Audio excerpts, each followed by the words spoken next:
என்ன சார் இவ்வளவு பெரிய விபத்து நடந்தது, இவ்வளவு பெரிய நிலைக்கு விஜய் தள்ளப்பட்டிருக்கிறதுக்கு காரணம் புஷி ஆனந்த்ன்றீங்களா என்ன? எல்லாத்துக்குமே புஷி தான் காரணம். புஷி தான் காரணம். ஒரு அன்ஃபிட் அவரு. சார் ஒரே ஒரு விஷயம் சார். நீங்க ஒரு கார் வாங்குறீங்க. ஆமா. கார் வாங்குறீங்க. ஒரு டிரைவர் சரியில்ல. பிரேக் அடிக்கிறார், சடன் பிரேக் அடிக்கிறாரு. இல்ல எங்கயாவது கொண்டு போய் மோதுறாரு. ஏப்பா நீ போப்பா அப்படின்லாம். இன்னொரு டிரைவர் வராரு. சார் எனக்கு சம்பளம் செட் ஆகல சார், நான் போறாரு சார்.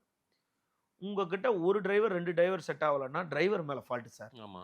உங்ககிட்ட 20 டிரைவர் செட்டே ஆகலன்னா டிரைவர் மேல ஃபால்ட்டா உங்க மேல ஃபால்ட்டா சார்? வண்டி மேலயே ஃபால்ட்டா? உங்க மேல தான் ஃபால்ட். அதாவது 27 மாவட்ட செயலாளர் வெளியே போயிருக்காங்க. தொடர்ந்து ஒரு ஹேண்டில் பண்ண, அதாவது ஒரு சின்ன விஷயத்துக்கு போயிடுறேன் சார். இந்த கொடிக்கம்பா மதுரை மாநாடு ஆகஸ்ட் 21 நினைக்கிறேன். நினைவு சரியா இருந்தா. ஆமா. மாநாட்டுக்கு முதல் நாள் இப்படி வைக்கிறாங்க. ஆமா. அங்க அத எந்த ஊர்லயாவது கொடிக்கம்பத்தை நடுறதுக்கு இவ்வளவு ஊடகத்தை கூட்டு போங்களா? மொத்த ஊடகத்தை கூட்டு போறாங்க. இவர் உடனே 2 நெட்டை போடுறாரு. இவர் நெட்டை போட்டு இவர் அப்படியே கார்ல ஏறு. மத்தவன் எந்த நெட்டையும் போடாம இவர் கூட வந்துட்டாங்க சார். அதுதான் சார் காரணமே. இவர் நெட்டை போட்டு இவர் கூட வந்தோம்னா மத்தவன் நெட்டை முடுக்கவே இல்லை.